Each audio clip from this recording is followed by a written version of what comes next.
This is the Durable Dad Podcast. I'm your host, Tommy Geary. This show is going to give you the skills and tools you need to be a rock-solid man for your work, your community, and most importantly, your family.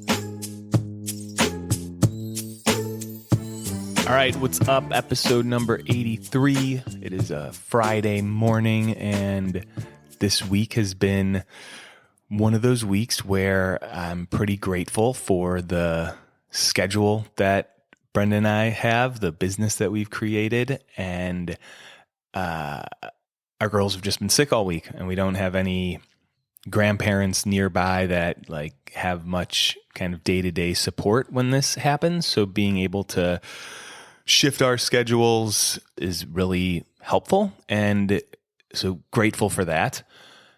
And at the same time, we have to pause some of the proactive things we're doing for the business, and that's not easy when the kids are sick. So similar to what a lot of guys feel, this tug of should I be spending time working, creating money, creating a better bank account for my family, or should I maybe not work as much as I could so I can be present, be with the kids. And this constant balance, swinging back and forth, is what I've been working on this week. And with Brenda, I still coached all my clients. I still got coached myself, kind of prioritized those two things and prioritized this podcast because that's how we're rolling. And I'm excited about this topic. I got inspired in two ways. So one, coaching a guy recently, and he gets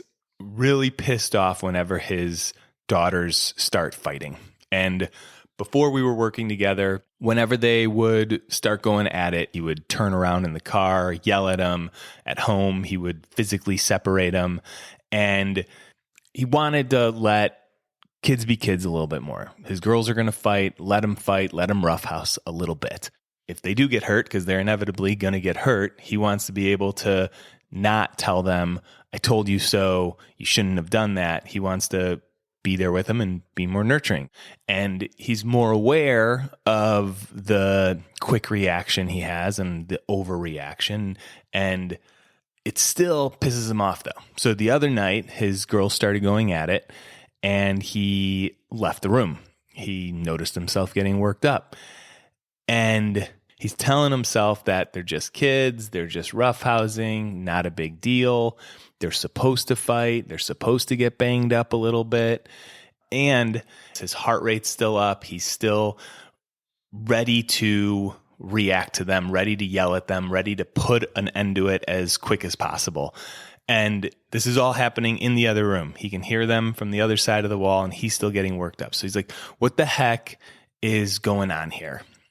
So what's happening here is that our brains over time have evolved to overestimate the chance of danger, loss, or rejection. In the book, The Body Keeps the Score, I'm going to say the author's name slowly, Dr. Bessel Kolk. I think I nailed that. It's just how it sounds. He breaks down the brain into three different roles when it comes to responding to the environment around us and situations that are happening. So the three parts of the brain he calls the cook, the smoke detector, and the watchtower. And this is simplifying how our brain works because our brain is very complicated. But the cook takes in our surrounding environment, what we see, what we hear, what we smell, touch, taste, all the senses. It takes it in from our current environment, and the cook cooks it up into a narrative. And then that information gets sent to two different places in the brain. It gets sent down to what he calls the smoke detector in the lower part of our brain, and it gets sent up to what he calls the watchtower, the upper part of our brain. And the job of both of these parts is to determine if we're in danger or we're safe. And the information gets to the smoke detector first. The smoke detector, the lower part of our brain, it's the older part of our system. And it's very simple. It's an on-off switch. It's either we're in danger or we're not in danger. And it processes the cook's narrative really quickly. And to do that, it uses similar situations from our past. So it takes information from our past and determines danger or not danger. This is the smoke detector. And if this part of the brain detects danger, it sends stress signals down into our body, and we go into a fight or flight mode. Think about when you say something stupid to your wife that as soon as it comes out of your mouth, you know it's just going to piss her off, but you said it anyway. It's usually because the smoke detector sends some kind of danger, put your body in action before the information was processed by the watchtower, which we're going to talk about next. So that's how quick the smoke detector works. It gets the information, it processes it quickly, it uses past experiences to determine danger, no danger. If there's danger, stress signals, puts the body into action. Now, the third part of the brain, the other part of the brain that determines if we're in danger or not, is the watchtower. So the watchtower is more reasonable. It has better judgment. This is the upper part of our brain, the prefrontal cortex. It is the part of our brain that's the most evolved. It's what makes us human. And the watchtower sees the scene from higher up. And it takes a little bit longer to process what's happening than the smoke detector does. So back to the guy that his kids are fighting a lot. I asked him, what was fighting like in your house growing up? And pretty quickly, he was able to describe some situations where his two older sisters would get into fights and they would get hurt and they'd be slamming doors, and that it was always really scary. It was a scary experience for him. So this guy in 2024, he owns his own business. He's a marathon runner. Like he's a grown man in his 40s. And there's a part of him, a little guy inside, that remembers his sisters fighting and how scary that was. And that imprint is affecting how he's behaving in his relationships with his kids today. It's a little crazy, but this is how the three parts work. So his cook's cooking up the environment of his daughters fighting around him, sends it down to the smoke detector part of his brain, and the smoke detector part of the brain processes the information really quickly because it takes in what's there in the current environment that the cook cooked up and the past experience of girls fighting in his house that was very scary.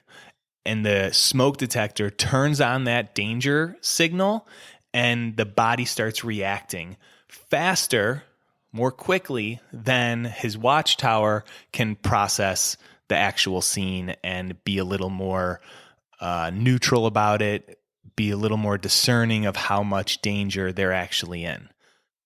What to do with this information? Why it's helpful to understand these three parts of the brain, how we tend to overestimate the danger that we're in. It helps us be more curious when we're trying to change. So this guy, when he is still gritting his teeth, trying to be patient with his daughters fighting, instead of asking himself, like, what's wrong with me? He can be like, oh, what's going on with my smoke detector here? What information from the past is it using to sense a lot more danger than they're actually in? And that's when real change can happen, when we can be more curious with our current behavior rather than beating ourselves up. I should be further along. I shouldn't have this kind of reaction.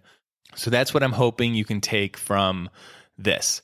Sometimes we overreact. We snap back at our wife. We send a passive-aggressive email back to a client or a colleague. And when we have those quick overreactions, it's because something's off with our smoke detector. Our smoke detector is processing more danger than we're actually in. So the takeaway is that our brain, works this way. It's evolved this way to overestimate the chance of danger, the chance of loss, the chance of rejection, and strong past experiences influence our current smoke detectors and how we evaluate the danger that we're in our current situation. So next time you notice yourself getting worked up, notice your heart rate picking up, pause and just stop and ask yourself, what danger is my smoke detector picking up right now? This is how you start to gain control over your emotions. Right? You notice when you get worked up, and then I heard this new term, you do a U-turn, a Y-O-U turn. You turn to yourself. Instead of blaming the outside world or pointing fingers, you get worked up. What's happening inside? What's my smoke detector doing? What's my cook cooking up? Where's my watchtower right now? Get curious. That's what I got for you guys this week. Use it where it applies for you. And the book, again, is called The Body Keeps the Score. Highly, highly recommend it. And have an awesome week. All right, before you take off, what is your big challenge for 2026? If you haven't decided yet, check out the next Grand Canyon trip, a 16-mile hike from the top of the canyon down to the Colorado River and back up. This is the kind of challenge that's going to push you into a higher gear. You're going to train, you're going to get in better shape, and you're going to check off a bucket list experience. So if you're wanting something to train for next year, a goal that's going to pull you out of the grind, this is it. We're assembling the team right now. All the details are on the website. Training starts in January. We hike in April. Check it out.